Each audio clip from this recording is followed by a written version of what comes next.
Hello friend, আজকে বানিয়েছি নবরত্ন কোরমা। আজকে হচ্ছে শনিবার, তো নিরামিষ পদ নবরত্ন কোরমা। তো স্টার্টিং করছি। দেখো, আমি পনিরটা কেটে নিয়েছি পিস পিস করে। আর কি করেছি তোমরা দেখতে থাকো। আমি একটা ডিশ নিয়ে নিয়েছি। ডিশের মধ্যে অনেক কিছু সবজি টবজি রেখেছি, যেগুলো দেখো তোমাদেরকে দেখাবো। নবরত্ন কোরমা মানে হচ্ছে 9 রকমের জিনিস থাকবে। আর একটা হচ্ছে মিক্সিং বলে আমি নিয়েছি একটুখানি কাঠবাদাম, একটু আলমন্ড নেবো, একটু কাজু নেবো। আর যেহেতু চালমগজ বাটাটা নেই, তো চালমগজটা দিতে পারবো না, তার জন্য একটু পোস্ত দিয়ে দেবো। তো একটু পোস্ত কেটে দিয়ে দিলাম। এক হাতে তো কাটা যাচ্ছে না, ফোনটা রেখে ভালো করে কেটে পোস্তটা দিচ্ছি মিক্সিতে। এরপর লাগবে একটুখানি আদা বাটা। আদা বাটা আছে আমার, তো সেটা পাশে রেখে দিয়েছি। এই দেখো, আমন্ডটা দিয়ে দেবো। তারপরে কি দিয়ে বাটবো বলো তো? দুধ দিয়ে। দুধ দিয়ে পুরোটা আমি রেডি করব মিক্সিতে। আর পাশে কি কি ইনগ্রিডিয়েন্টস আরও লাগবে মশলা দেখো, আদা আছে, এখানে কাজু কিশমিশ আরও লাগবে গোটা, ধনে জিরে গুঁড়ো লাগবে, পনির, আর এখানে আছে গোটা গরম মশলা কিছুটা, লঙ্কা, এলাচ, লবঙ্গ, গোলমরিচ, তেজপাতা সব আছে। আর এখানে কিছু সবজি কাটা আছে, কিছু আলু আছে। তো চলো রান্নাটা স্টার্ট করি। কড়াই চাপিয়ে দিয়েছি, কড়াইয়ের মধ্যে একটুখানি জল দিলাম আর দেবো নুন আর চিনি। নুন আর চিনিটা এই জন্যই দিচ্ছি, এটা একটা ব্যালেন্সেরও কাজ করবে, সবজির মধ্যে ঢুকবে, সবজিটা হালকা সেদ্ধ করে নেবো। আর যেহেতু চিনি দিয়ে আছে, সবজির কালারগুলো নষ্ট হবে না। যেটা লাল, যেটা সবুজ, যেটা অরেঞ্জ, সব কালার থাকবে। এখানে দিয়েছি গাজর, ক্যাপসিকাম, বিনস, আরও দিয়েছি আলু দিয়েছি।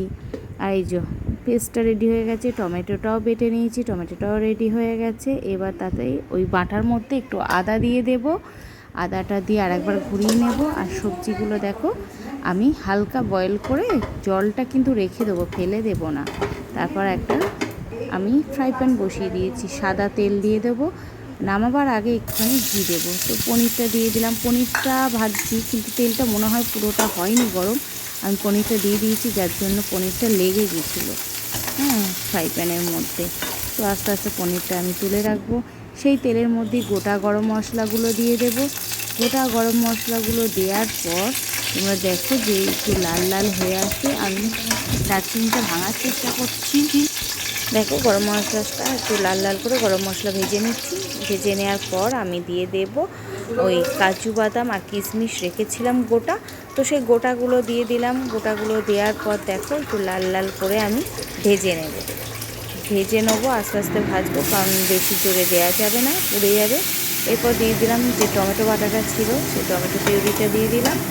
এটাও একটুখানি টমেটোর যে গায়ের জলটা থাকে, সেই জলটা একটু শুকিয়ে এলে একটুখানি যেই মশলা করা হবে তখনই আমি দিয়ে দেবো জিরে গুঁড়ো 1 টেবিল চামচ, আর 1 টেবিল চামচ ধনে গুঁড়ো, যে ধনে গুঁড়োটা দিলাম। এরপরও মশলাটা আমি বেশ করে কষাবো। বেশ কিছুক্ষণ কষানোর পর মশলা থেকে যে তেল ছাড়বে, তখন আমি সবজিগুলো দিয়ে দিলাম। দেখো সবজির কালারগুলো তোমরা দেখো কি সুন্দর লাগছে না? খুব সুন্দর লাগছে সবজির কালারগুলো, একটারও কালার কিন্তু ফেড হয়নি। তো খুব সুন্দর, সবজিগুলো হালকা সেদ্ধও ছিল, তাই এর মধ্যেও কিছুটা আমি বয়েল করে নেব। তো দেখো তারপরে আস্তে আস্তে একটু কষানোর পর আমি ওতে দিয়ে দেবো যে সবজির যে জলটা বেরিয়েছিল, সেদ্ধ করা জলটা রেখেছিলাম, আমি বলেছিলাম দেবো, তো দিয়ে দিলাম। দেওয়ার পর একটু নুন দিলাম। নুনটা দেওয়ার সময় মাথায় রাখতে হবে যে আমি নুন কিন্তু বয়েল করার সময় একটু দিয়েছিলাম, তো সেরকম বুঝে আন্দাজ করে তোমরা নুনটা দেবে। তারপর আমি চিনি, তারপরে যে পেস্টটা করা ছিল কাজু বাদামের, সমস্ত বাদামের, তো সেই পেস্টটা দিলাম, পনির দিয়ে দিলাম। তো প্রায় রেডি আমার। তো দেখো পনির একটা লেগে গেছিলো বাটির মধ্যে, সেটাও দিয়ে দিলাম। তো রেডি, এবার সার্ভ করা পালা। তো দারুণ জিনিস, আমি খেলাম, খেয়ে নামাবার আগে একটু বাটার দিয়েছিলাম। অনেকে ঘি দেয়, ঘি দেওয়াটা পছন্দ করে, তো আমি ঘি দিইনি, আমার কাছে বাটার ছিল, একটু বাটার দিয়েছিলাম। তারপর রান্না সেরে আমি চলে গেলাম মেয়ের ডান্স ক্লাসে। ডান্স ক্লাসে যাওয়ার পর স্যারের একটা কুকুর আছে যার নাম বিঙ্গো, তো বিঙ্গোকে স্যার নিয়ে এসেছিলো আজ। তো দেখো খুব সুইট কুকুরটা। আমি যদিও কুকুরটাকে ধরিনি, কুকুরটার কাছে যাইনি, কারণ আমার একটু ভয় লাগছিল। আমার মেয়েরও ভয় লেগেছে। আমার মেয়ে এক পাশে চুপটি করে দাঁড়িয়েছিল, তোমরা দেখো, এই দেখো সবার শেষে ও মনে মনে ভাবছে যাব কি যাব না, যদি কুকুরটা আছড়ে কামড়ে দেয়।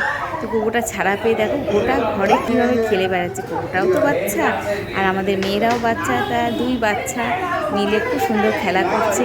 খেলা করতে করতে হাঁপিয়ে গেছে, কুকুরটাকে একটু শুয়ে রাখা হলো, তারপর একজনের কোলে চেপে পড়েছে। তো আজকের দিনটা আমার খুব ভালো কেটেছে।